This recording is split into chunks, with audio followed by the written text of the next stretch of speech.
Nous allons étudier le Daf Yudchet dans Masechet Nazir et nous reprenons 14 lignes à la fin du Daf Yudzaïn Amud Bet Tashma. On rappelle la question de la Gemara Steravashi qui posait la question: est-ce que de la même manière que lorsqu'un Nazir s'impurifie, eh bien il a l'obligation de se couper les cheveux? Est-ce que lorsque la personne est déjà impure à la base, comme l'exemple qu'on a vu dans la Mishnah, que le Nazir se situe dans un cimetière et qu'il commence un vœu de Nézirut à ce moment-là, est-ce que là aussi il devra se couper les cheveux? La Gemara va tenter d'apporter une première preuve qui n'avait pas marché, et on reprend celle qu'on avait étudiée à la fin du Daf d'hier, Tashma, 14 lignes à la fin du Daf Yuzain Amud Bet, Tashma. La Gemara essaie d'apprendre, la Braïda Mechila que l'on essaie d'étudier, essaie d'apprendre d'où on apprend que au moment où la personne est Metzora, contracte la lèpre, eh bien elle perd tout ce temps-là de lèpre, elle le perd dans le compte de la Nézirut. Et de là, on va essayer de répondre à une question. Je n'aurais pu penser que je n'ai que les jours où il est impur, Yemetumato, chez Enolim qui ne compte pas Minaminyan dans le compte de la Nézirut, Yemechiluto Minaïn, les jours de sa tsaraat, on appelle ça ici Chiluto parce que le Metzora, il y a deux types de Metzora.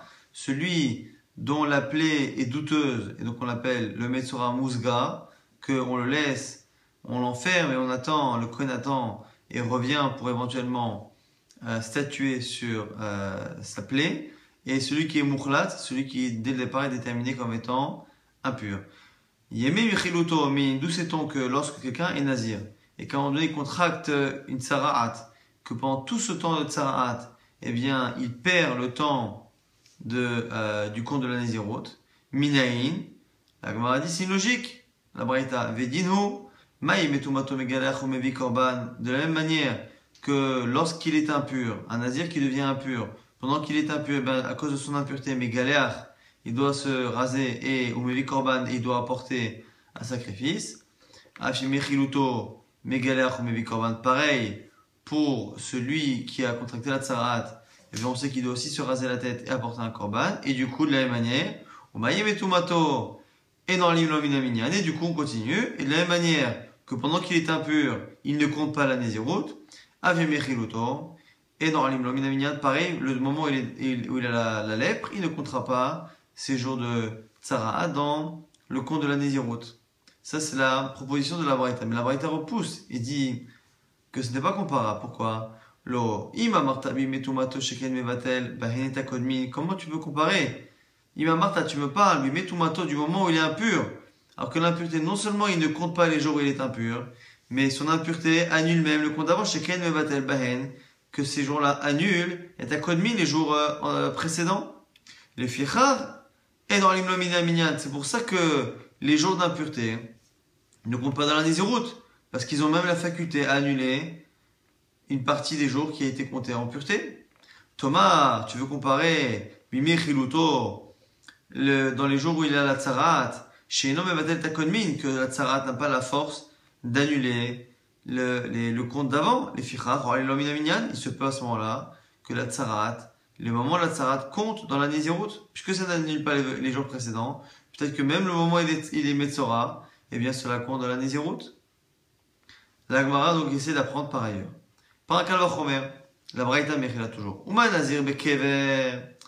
On voit un nazir qui est au cimetière, donc c'est notre cas. Quelqu'un qui est au cimetière et qui prend un vœu de Nézirut. Chez Saharo, Raoul et Tiglachat, dont les cheveux sont aptes à faire la misa de Tiglachat, donc de couper les cheveux à la fin de la Nézirut. Et dans l'Imlomina Minyan, on voit que malgré tout, même si il laisse pousser des cheveux lorsqu'il est au cimetière et que ces cheveux-là vont servir à une misa de Tiglachat, et bien malgré tout, tant qu'il est au cimetière, la Mishnah nous a dit qu'il ne compte pas les jours qu'il est au cimetière, Minaminyan, et Mechiluto, tout le moment où maintenant on va comparer à quelqu'un qui n'est pas au cimetière, mais qui est nazir, et qui contracte la tsaraat, et Mechiluto chez Edra où il est tiglachat, le moment où il a la tsaraat, où les cheveux qui poussent ne serviront pas à la coupe de cheveux, on va comprendre de quoi ça parle, le kosheken a fortiori. Donc le raisonnement a fortiori, pour essayer de comprendre d'où on apprend qu'un Metzora perd le nombre de jours de la Tsaraat dans le compte de la Nézirut, c'est que déjà, un nazir qui est impur à la base, eh bien, il ne peut pas compter les jours où il est impur au cimetière, il ne les compte pas dans la naziroute, il ne comptera qu'après. Alors que les cheveux qui sont en train de pousser vont servir à la misa de Tiglachat. Alors, Koshek Anafonsori, pour celui qui est Metzora, qui à ce moment-là est impur, et en plus dont les cheveux ne sont pas en train de pousser par rapport à une mitzvah, pour une mitzvah de Tiglachat. Ça, c'est la preuve de la Braïta. Et maintenant, on va utiliser cette Braïta qui, elle, parlait du Metzora pour essayer, nous, de répondre à la question. Ma'elav Tiglachat Tum'a, n'est-ce pas qu'on parle de Tiglachat Tum'a, donc de la coupe des cheveux qui est liée à l'impureté. On a dit que celui qui est impur, eh bien, il se doit de se couper les cheveux à la fin de son impureté. Et celui qui est nazir et qui contracte la tsarat, pareil, là on parle de celui qui est Metzora Mukhlat. Metzora Mukhlat, eh bien, il attendra la fin de sa tsarat et dès qu'il guérit, il devra se raser 2 fois, le premier jour de sa tsarat et le dernier jour de sa pureté. Donc le premier jour de sa pureté et le dernier jour de sa pureté, il devra se raser la tête. Et ici, nous dit la Gemara, que c'est quoi la comparaison qu'il y a ici dans le Kal Vachomer? C'est si déjà le nazir qui est au cimetière, dont les cheveux vont servir à la coupe de cheveux de la Tiglachat, eh bien, il ne compte pas dans le minyan, a fortiori pour le Metzora, dont les cheveux ne vont pas servir à une mitzvah. Et la Gemara comprend ici qu'on parle de Tiglachat, la Tiglachat, la coupe de cheveux qui est liée donc à l'impureté. Or, on parle dans cette braïta, on parle de quelqu'un qui est nazir alors qu'il est déjà au cimetière. De là, la Gemara veut déduire que quelqu'un qui est au cimetière et qui prend un Nézirut, eh bien, on lui coupe les cheveux. Puisque là-bas, on a fait un Kal Vachomer avec lui en disant qu'il se coupe les cheveux. La Gemara dit non, tu n'as pas de preuve. Lo Tiglachat Tahara. Peut-être que là-bas, lorsqu'on a dit si déjà celui qui est au cimetière et qui devient nazir, eh bien, il se coupe les cheveux. Et peut-être qu'on ne parle pas de la coupe de cheveux à cause de l'impureté. On parle de la coupe de cheveux de la fin de la Nézirut, puisque lorsque quelqu'un est nazir, même s'il ne s'est jamais impurifié, quoi qu'il arrive à la fin, il aura une misa de se couper les cheveux. Et on sait aussi qu'un nazir qui s'impurifie doit se couper les cheveux par rapport à l'impureté qu'il a contractée. Donc celui qui a contracté une impureté devra se raser 2 fois. Il devra se raser par rapport à son impureté et il devra avoir ce qu'on appelle Tiglachat Tahara, la Tiglachat, la coupe de cheveux qu'il aura à la fin de sa Nézirut pure. Le fait que dans cette braïta, on ait parlé d'un nazir qui a pris sa Nézirut alors qu'il était au cimetière et qu'on parle d'un moment donné où ses cheveux vont être coupés, tu n'as pas de preuve que c'est une coupe de cheveux qui est liée à son impureté, c'est peut-être une coupe de cheveux qu'il fera à la fin de sa Nézirut pure. Donc tu n'as pas de preuve que quelqu'un qui est au cimetière, qui devient nazir, tu n'as pas de preuve que finalement il se coupe les cheveux par rapport à cette impureté qu'il a contractée avant même de s'engager. Et la Gemara veut même appuyer ce qu'elle dit, elle dit Achinami mistabra. Et en plus c'est logique, réellement. C'est logique de dire qu'on parle de la Nézirut, de la fin de la Nézirut de Tahara. Pourquoi? Et là on passe à la page Utrecht. Car si tu pensais Tiglachat et Tum'a, qu'on parle de la Tiglachat, de la coupe de cheveux qui est liée à l'impureté, pourquoi dirait-on, pourquoi on a dit que le Metzora il ne l'a pas? Mechiluto, Milopa et Tiglachat. Évidemment que le Metzora aussi, on a dit le Metzora, quoi qu'il arrive, à la fin de son impureté, il se rasera 2 fois. Donc pourquoi on a fait le cas en disant si déjà celui qui est nazir alors qu'il est au cimetière, eh bien alors que ses cheveux vont servir à la tiglachat, à la coupe de cheveux, eh bien on ne compte pas les jours. A fortiori, on a dit le Metzora dont les cheveux ne vont pas servir à être coupés. Mais c'est faux parce que si on parle de tiglachat, de coupe de cheveux qui est liée à l'impureté, eh bien il y en a 2 même pour le Metzora. Non, ça c'est pas vrai parce que tu peux dire le tiglachat des Nézirut. Le Kal Vachomer, il est par rapport à la Tiglachat, à la coupe de cheveux qui est liée à l'impureté, mais de Nézirut, de la Nézirut. Or, le Metzora, quand il se coupe les cheveux à la fin, c'est pas par rapport à la Nézirut, c'est par rapport à la Tsarat. Quoi qu'il arrive, on n'a toujours pas répondu à une question. Est-ce que quelqu'un qui est impur avant même la Nézirut, par rapport à cette impureté, doit se couper les cheveux? Tashma, on essaie d'apprendre d'une autre braïta. Sur le passage qui dit Vetime Rosh Nizro. C'est marqué dans la Torah, justement, que Vechiyamut met ala befet apitom. Si le nazir, eh bien, perd quelqu'un de proche, Vetimé Rosh Nizro, et qu'il la purifie donc sa Nézirut, Vegilach Rosho Beyom Taorato, il devra se raser la tête le jour où il deviendra pur. Ce sera le 7e jour qu'il se rasera. Donc on voit ici la référence qui nous dit que le nazir, lorsqu'il s'impurifie, devra se raser la tête le 7e jour de sa pureté. Ici, la Braïta nous dit Vetimé Rosh Nizro. Betahorsh, il nous dit directement la Braïta, Betahorsh Nitma Katou Medaber. La Torah a l'air de parler d'un pur, d'un nazir pur, chez Nitma, qui s'est impurifié. Chez Utaoun Avarat Sehar, qui nécessite justement le fait de lui couper les cheveux, Vavat Siporin, le fait d'apporter des sacrifices. Veliftor est un nazir bekever, et ça a l'air de dispenser le nazir qui est au kever, donc qui est au cimetière, chez Etaoun Avarat Sehar, qui lui n'a pas l'air d'avoir besoin de se couper les cheveux, Vavat Siporin, et d'apporter des sacrifices, donc des oiseaux. Et la Braïta nous explique pourquoi on a besoin de ce passouk, parce que sinon on aurait fait un raisonnement fortiori. Mais la chose devrait être apprise par un kalvachomer. Ou mataor shnitma. Si déjà un nazir qui est pur, et qui donc a fait une partie de sa nésiroute en étant pur, malgré tout, chez Nitma, lorsqu'il s'impurifie, Taon avarat sehar, vavat siporin, il doit couper ses cheveux et apporter des oiseaux, donc les korbanot, les sacrifices, alors qu'il a une partie de sa nésiroute qui était pure. Mishayatame mitechila.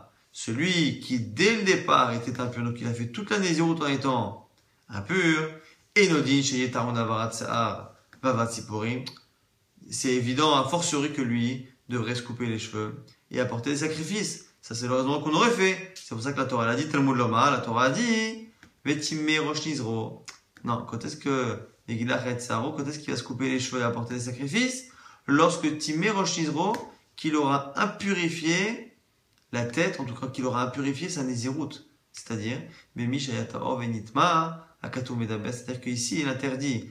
Et l'obligation de se raser est liée au fait que la personne ait impurifié sa nésiroute, donc une nésiroute qui à la base était, elle, pure. Si dès le départ, la nésiroute a été faite à un moment donné où la personne était impure, eh bien c'est lui qui, c'est lui qui a besoin de couper ses cheveux et d'apporter des sacrifices, Veliftor et sa dispense, est un nazir bekever, celui qui s'engageait à être nazir bekever au cimetière, Shma Mina, et la Gemara entérine cette preuve après 3 tentatives de réponse à la question de Ravashi. C'est la 3e, donc c'est Braïta, qui répond effectivement, c'est le fait d'impurifier une nésiroute pure qui crée l'obligation de se couper les cheveux, d'apporter un korban. Sinon, celui qui est nazir à la base ne doit pas apporter korban comme c'était marqué clairement dans la Mishnah, mais ne doit pas non plus se couper les cheveux. Là, Gemara maintenant va enchaîner sur une braïta qu'on avait étudiée à plusieurs reprises précédemment et va essayer de nous expliquer que cette braïta est liée à une marloquette Tanaïm. Mantana, qui a enseigné Ha di Tanu Rabbanan, cette braïta de Tanu Rabbanan. Ein ben tameh chez Nazar, les Nazir Tahor chez Nitma, il n'y a de différence entre un impur qui est devenu Nazir et un Nazir qui est devenu impur. Et là, la seule différence, chez Tameh, chez Nazar, que celui qui est impur à la base et qui est devenu Nazir, chez Ve'ishelo, Olelo Minaminyan, le 7e jour de son impureté, eh bien, est déjà le premier jour du compte. C'est-à-dire que la personne, lorsqu'elle compte 7 jours de pureté, le 7e jour pourra compter déjà comme le premier jour de la nésiroute pure qui recommence. Et Nazir Tahor Shenitma, à l'inverse de celui qui était pur à la base et qui est devenu impur, en étant déjà Nazir, En Shevei Shelo Olelo Minaminyan, le 7e jour ne compte pas dans le compte de la nésiroute pure. Ça, c'est un enseignement qu'on a vu à plusieurs reprises. Là-dessus, la Gemara répond, Marachriza répond, Rabbihi, c'est Rabbi. Donc, Rabbi par Rabbi aussi va Rabbi Yuda. Pourquoi? Dama Rabbi, parce qu'on a une marloquette ici, Dama Rabbi, En Nézirut Tahara, Chala ad shemini. Selon Rabbi, on ne peut, lorsque quelqu'un est nazir et s'est impurifié, on ne peut compter la nésiroute qu'à partir du 8e jour. Pourquoi c'est que lui, si la Mishnah, la Braïta était Rabbi Yossi bar Rabbi Yuda, pas possible, pourquoi? Parce que lui pense que même un nazir qui est devenu impur après, à partir du 7e jour, il compte.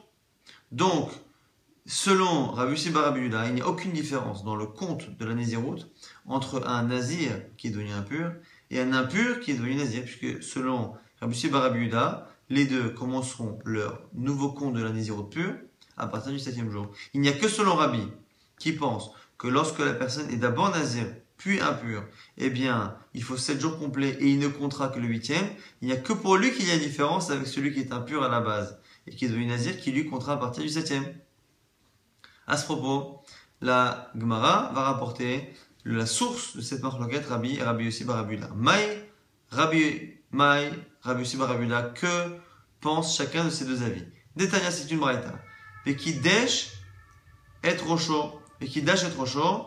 Donc il va sanctifier ici sa tête, c'est-à-dire qu'il va recommencer le compte de la Nézirut. C'est marqué Bayom Haou ce jour-ci.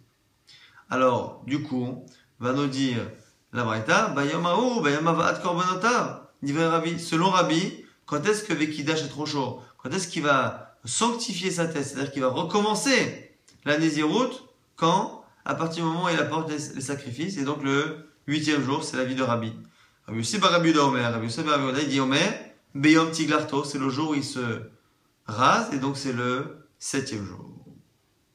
La Gemara, justement, va essayer de comprendre. Behaditna nazesh itma tumot arbe, einomevi et la korban echad, mantana. Maintenant, on a une nouvelle Mishnah. Cette nouvelle Mishnah nous dit quoi? Un nazir, shenitma tumot arbe. Un nazir qui s'est impurifié à plusieurs reprises. Einomevi la korban echad. Il n'apportera qu'un seul korban. Donc c'est quelqu'un qui s'est impurifié à plusieurs reprises. On va voir tout de suite qu'on ne peut parler que de quelqu'un qui s'est impurifié plusieurs fois et qui entre-temps est devenu pur. Pourquoi? Parce que si il s'est impurifié un lundi et que le lendemain il s'impurifie, la deuxième fois ça ne s'appelle même pas qu'il s'impurifie, puisque pour parler d'impurification, il faut que la personne soit pure. Et donc ici, si on parle de quelqu'un, un nazir, qui s'est impurifié plusieurs fois, c'est forcément un cas où entre-temps il est devenu pur. Matana, qui est le Tana? Amara Frizda nous dit c'est Rabbi Yossi bar Rabbi Yehuda. Cette fois c'est pas Rabbi, mais au contraire c'est Rabbi Yossi bar Rabbi Yehuda. Pourquoi? La Nézirut Tahara Mishvei Chayla, qui pense que on commence le compte de la nouvelle Nézirut le 7e jour. Parce qu'il n'y a que selon lui qu'on peut trouver ce cas-là. Ou Mishkaratla, et Gon Shenitma Basheviai. Donc le cas de cette Braïta, de cette Mishnah, c'est un cas où il a été impurifié à chaque fois le 7e jour. Il s'est encore impurifié le 7e jour.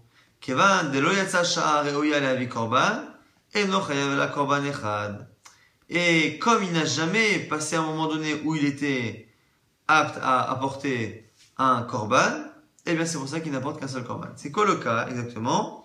On a dit que c'est un nazir qui est impur plusieurs fois, mais qui n'apporte qu'un seul korban. Pour être impur plusieurs fois, il faut encore une fois qu'entre-temps il soit devenu pur. Donc il faut qu'il y ait minimum 7 jours entre les deux contractions d'impureté. Nous dit ici la Gemara, ça ne peut pas être le 8e jour. Parce que si c'est le 8e jour, il doit déjà apporter un sacrifice.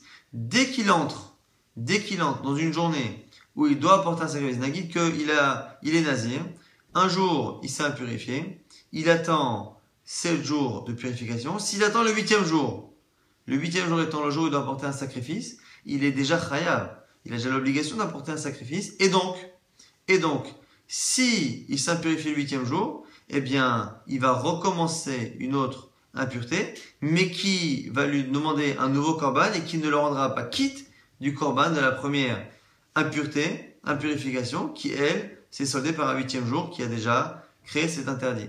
Du coup, quand est-ce que on va avoir un cas où il sera à la fois pur, donc il aura dépassé 7 jours, mais à la fois il n'aura pas encore eu de korban, que selon Rabbi Yossi bar Rabbi Yehuda, qui lui pense qu'on commence le nouveau compte, on commence la nouvelle Nézirut de pureté le 7e jour, et qu'on n'apporte un korban que le 8e. Et donc, entre ce 7e et ce 8e, si le 7e jour il a contracté une impureté, on se retrouve à avoir quelqu'un qui est déjà pur selon Rabbi Yossi bar Rabbi Yehuda, mais parce qu'il n'a pas encore l'obligation d'apporter un korban, eh bien la nouvelle impurification nécessitera qu'un seul korban pour les deux impuretés qui ont été contractées à 7 jours d'écart. Et la Gemara, justement, nous dit, parce que si tu ne dis pas Si tu ne dis pas comme ça, eh bien, tu vas avoir un problème. La Gemara, cet enseignement ne pourra pas être lu. Pourquoi? La Gemara nous dit, des i tema rabbi, si tu veux dire que c'est rabbi, la Mishnah, des i denitma beshvei vechazav denitma beshvei, si on parle qui s'est impurifié à chaque fois le 7e jour, selon Rabbi, le 7e jour, comme on ne peut pas compter la nouvelle Nézirut avant le 8e, eh bien, le 7e jour ou le 6e ou le 5e, c'est pareil, il reste impur. Et donc, c'est une personne qui ne s'est pas impurifiée une seconde fois parce qu'il est toujours impur. Donc, c'est une même impureté. Kulut ou Ma'arichta, c'est une même impureté qui s'est allongée. Et si tu dis qu'on parle du 8e jour, qu'à chaque fois il s'impurifie le 8e jour, à ce moment-là, c'est pas possible, puisque Yatzta Sha'a est arrivé l'heure, une heure, chez Rouya qui est apte à apporter un korban, et à ce moment-là, chaque 8e jour qu'il a vécu, eh bien, lui nécessite un korban, et donc du coup, il doit apporter autant de korban que d'impureté qu'il a contracté. Ça, c'est pour l'instant ce que la Gemara nous dit. On aura prise là que cet enseignement est au nom de Rabbi Yossi bar Rabbi Yehuda, qui pense que au bout du 7e jour, il devient impur et il compte, malgré le fait que le korban ne soit apporté que le lendemain.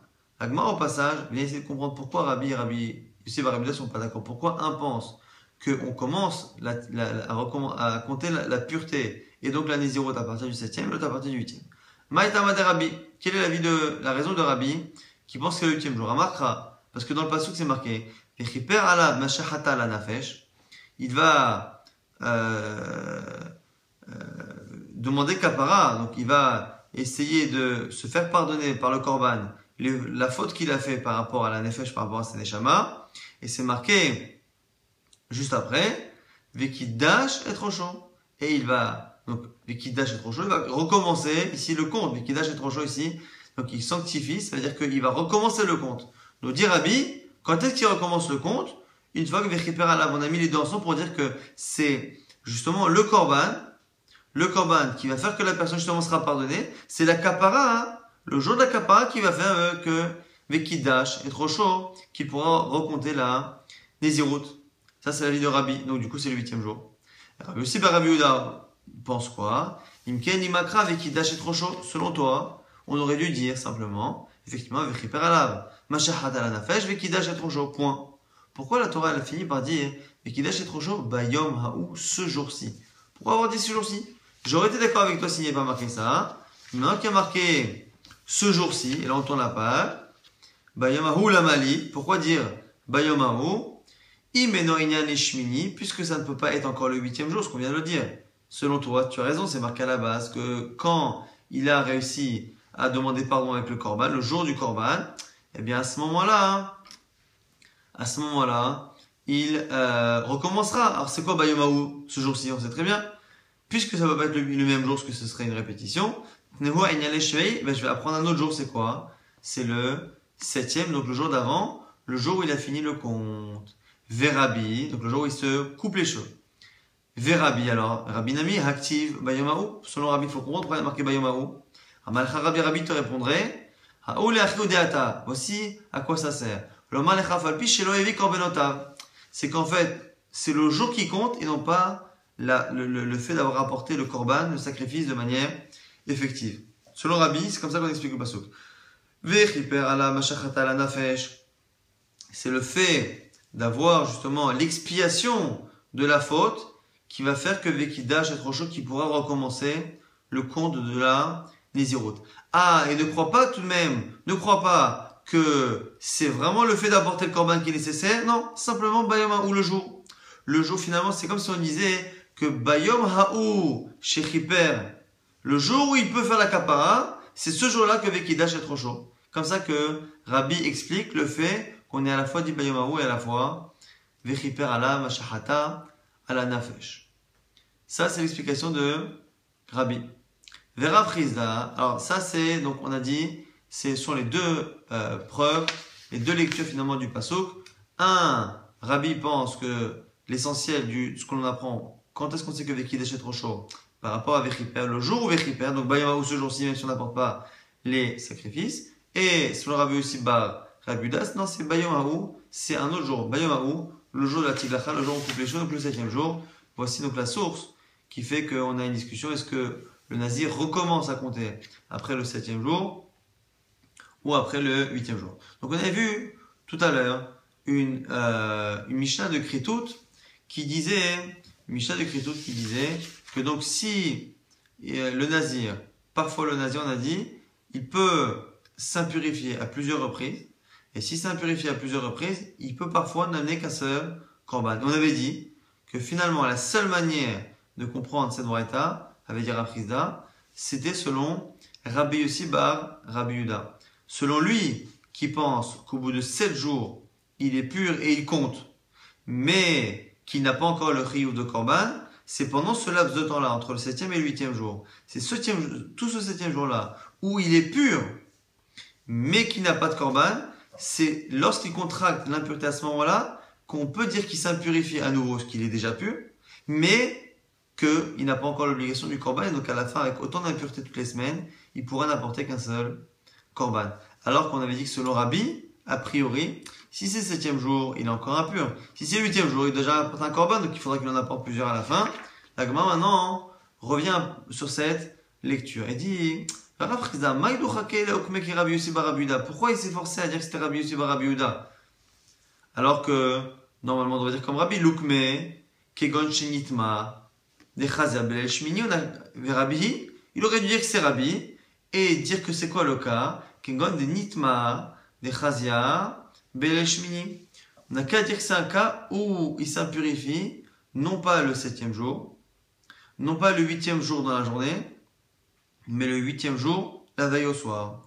Donc, le soir du 8e jour, puisque on est déjà dans le 8e jour, et donc dans le jour où on peut apporter un korban, puisque c'est le jour du korban, eh bien, il est déjà pur, mais comme il ne peut pas apporter un korban, techniquement, ce qu'on apporte des korban que la journée, eh bien, il n'est pas encore chayav. Donc, nous dit ici la Gemara, on a trouvé, même selon Rabbi, on a trouvé un laps de temps où il est à la fois pur, mais qui n'a pas encore l'obligation du korban. Et donc, comme il est pur, eh bien, et s'il contracte une impureté, ça s'appelle une impurification, mais comme il ne peut pas apporter de korban, eh bien, il n'est pas encore chayav, il n'est pas obligé de l'apporter, et donc, s'il contracte des impuretés tous les 8 jours comme ça, eh bien, on dira qu'il n'apportera qu'un seul korban, parce qu'à chaque fois, les premiers korbanos n'ont pas été, il n'a pas arrivé autant au moment d'apporter le korban.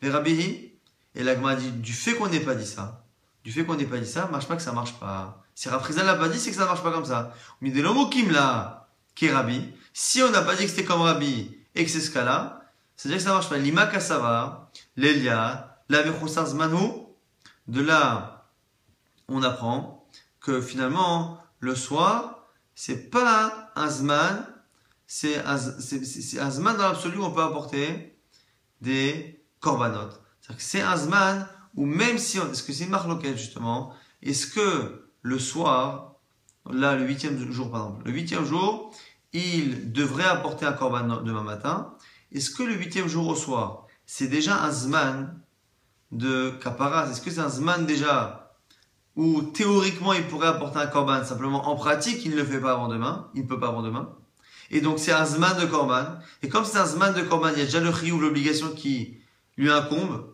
Nafkamina, s'il s'impurifie, eh bien, il devra apporter 2 korbanot. Ou, est-ce qu'on pense que le soir, c'est pas du tout un zman, il n'y a pas du tout l'obligation de korban. Nous dit ici la Gemara, si on n'a pas trouvé cette éventualité de dire que c'était Rabbi, eh bien, c'est forcément justement que le soir, c'est un zman, où théoriquement, il est déjà chayav du korban. Et comme il est déjà chayav du korban, au final, on n'a aucun laps de temps où il est à la fois pur et qui n'a pas de korban. Soit pendant les 7 premiers jours, il n'a pas d'obligation du korban et il est pur, mais dès le soir du 8e jour, eh bien effectivement il devient pur, mais tout de suite il a l'obligation d'apporter un korban, même s'il ne peut pas l'apporter de manière effective, avant demain matin. Ça c'est la preuve que la Gemara rapporte, par rapport justement à l'explication de Rav Chizda pour dire que finalement le soir est un zman où il est chayav du korban théoriquement. Amar Ravada bar Rava, et Ravada bar Rava n'est pas d'accord. Il dit que c'est pas une preuve. C'est autre chose. C'est Habehat Alia. C'est parce que les deux sont liés. I Amart et Lelia Mechusazman Emat Mirzele Korban et Safra Nizirut Nami, lo Chaylat Safra. Si tu dis que le soir, justement, c'est un Zman enfin, c'est pas un Zman, justement, de Korban, c'est le lendemain matin, et bien, du coup, c'est le lendemain matin qu'il est Chayat de la Nizirut. Et du coup, pareil, si tu dis que dès le soir il est Chayav du Korban, et ben dès le soir, c'est là qu'il commence à compter la Nizirut. La Gemara nous dit finalement, ça n'a rien à voir. C'est simplement qu'ici on a deux halachot qui sont liés. Si on pense qu'on peut apporter des sacrifices de manière générale, enfin qu'on est Chayav, que l'obligation de sacrifice commence la nuit, eh bien, il pensera aussi qu'il commencera à être pur le soir du 8e jour. Et s'il pense que la vraie obligation du Korban commence demain matin, eh bien il pensera aussi que c'est le 8e jour au matin qui commencera à compter. Donc selon Rabbi, c'est non seulement le 8e jour, mais le 8e jour au matin. Et donc du coup, tu n'as pas de preuve de ce qu'a dit Rav Frisda, qu'on n'ait pas choisi Rabbi, tu n'as pas de preuve que le soir, c'est un moment où on est chayav du Korban. Pourquoi? Parce qu'il se peut que oui, se peut que non. Simplement, le compte de la Nézirut s'adaptera. Ce qui fait que, quelles que soient les explications, que tu dises que le soir soit un temps de Korban ou pas, on ne trouvera jamais de laps de temps où il sera pur sans obligation d'apporter un Korban, puisque dans tous les cas, les deux sont liés. Et c'est la raison pour laquelle, finalement, on était obligé d'expliquer la Mishnah selon Rabbi Yossi bar Rabbi Yehuda. On revient sur un enseignement qu'on a vu plus haut, Goufa. Nitma veshvei, vechaza venitma veshvei.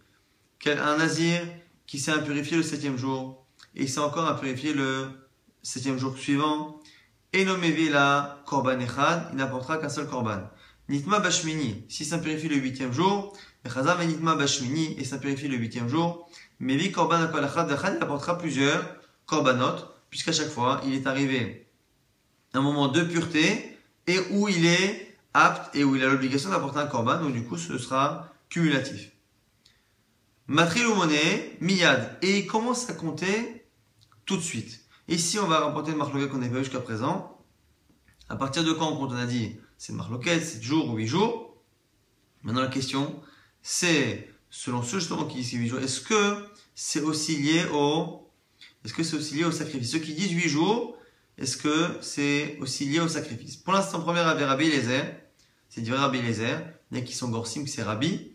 Quoi qu'il arrive, Rabbi Eliezer ou Rabbi, eh bien, pense, et selon les Gersaot aussi, et selon la marloquette ici entre Tosfot et le Gaon de Vilna, on va avoir ici finalement un qui dit 7 jours ou 8 jours, mais quoi qu'il arrive, premier avis Rabbi Eliezer pense que le nazir qui s'est impurifié, à la fin du compte, 7 jours ou 8 jours, quoi qu'il arrive, il recommencera à compter, indépendamment du fait qu'il a apporté les sacrifices. C'est encore un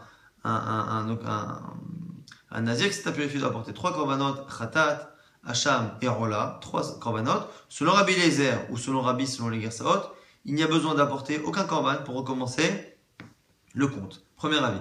Chachamim omrim, Chachamim disent korban echad, à la kol, ad shevi khatato.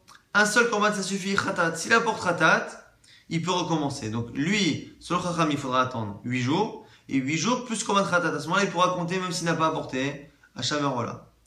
Evi khatato venitma. S'il a apporté le korban khatat le 8e jour et il s'est impurifié. Evi khatato venitma. Encore une fois, au bout de 8 jours, il apporte korban khatat et il s'impurifie. Evi korban akol echad vechad. C'est là-dessus qu'il apportera plusieurs korbanot. Evi khatato velo evi hachamo. Si il a porté que le khatat et pas le hacham, monnaie, il compte tout de même. Ça, c'est Chachamim. Rabbi Ishmael Beno, chez Rabbi Yochanan ben Beroka Omer, Rabbi Ishmael, le fils de Rabbi Yochanan ben Beroka, dit Keshem shechatato ikafto, ken hacham omer akvo. Lui, il pense que de la même manière que le khatat est obligatoire, le korban hacham aussi est obligatoire. Très bien. Et donc, du coup, on a une marloquette. Selon Rabbi Eliezer ou Rabbi, selon la version, eh bien, il suffit d'attendre le 8e jour ou le 7e aussi selon les avis. Et à ce moment-là, il compte la nouvelle Nézirut pure après ces 7 ou 8 jours d'impureté. Selon Chachamim, il faut, pour qu'il s'appelle pur et qu'il recompte, il faut qu'il apporte korban khatat. Et selon Rabbi Ishmael, il faut qu'il apporte korban khatat et korban hacham. La Gemara va essayer de comprendre comment ils comprennent le pasuk. Bish lama le Rabbi Eliezer, selon Rabbi Eliezer ou Rabbi, Je peux comprendre, Amakra Vekidash et Trocho Vechoulé, Bayomaou, c'est marqué, on a dit dans le Passouk, que il va recommencer le compte, Bayomaou, ce jour-ci. Ce jour-ci, on avait dit selon Rabbi, c'est quoi? Bayomaou, puisqu'on sait qu'il faut attendre le 8e jour. Il faut attendre le 8e jour. C'est quoi Bayomaou? Afalpish le Levi Korbanota, même s'il n'a pas apporté des Korbanot. Très bien. Vers Rabbanan, et selon Rabbanan qui disent qu'il faut qu'il apporte quand même Korban Hacham, Hadat, Afalpish le Levi Hachamo. C'est quoi Bayomaou?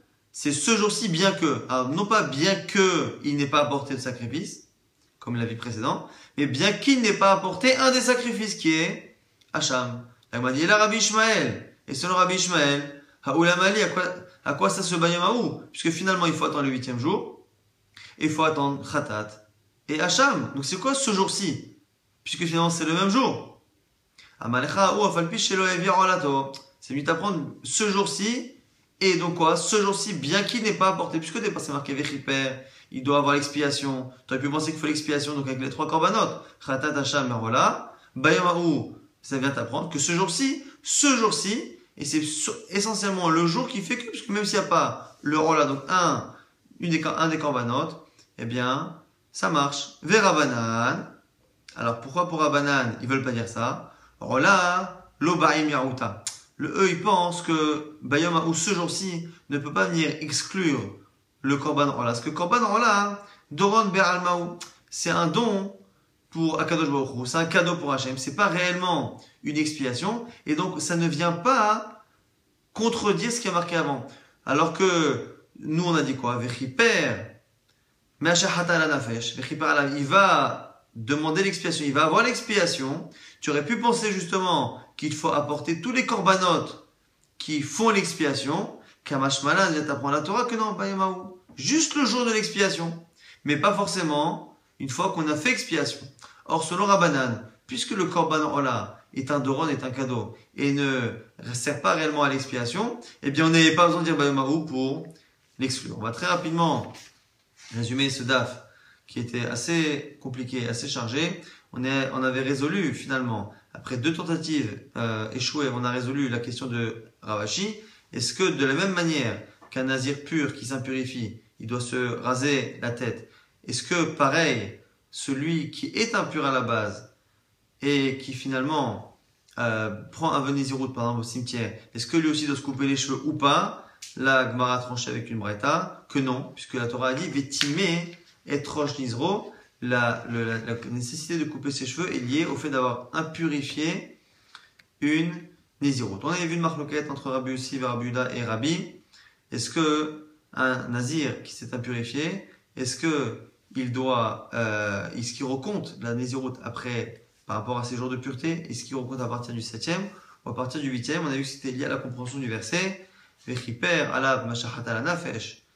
Vekidash et trocho. Le fait qu'avant qu'on dise qu'il recompte, la Torah a dit qu'il aura l'expiation. De là apprend Rabbi que c'est le jour de l'expiation qui permet justement qu'il recompte. Et c'est pour ça, mais il y a marqué Bayomaou à la fin pour dire que c'est le jour même et pas forcément lorsqu'on a apporté les korbanot, même si on a vu à la toute fin du daf que le fait de ne pas avoir besoin d'apporter des korbanot, c'était lié à une marloquette. Rabbi et Rabbi Lézer pensent comme ça, mais on a vu que selon Rabbanan, il fallait au moins apporter Khatat pour pouvoir recompter. Selon Rabbi Ishmael, il fallait apporter au moins Khatat et Hacham. Mais tout le monde est d'accord qu'il y a au moins un sacrifice qui ne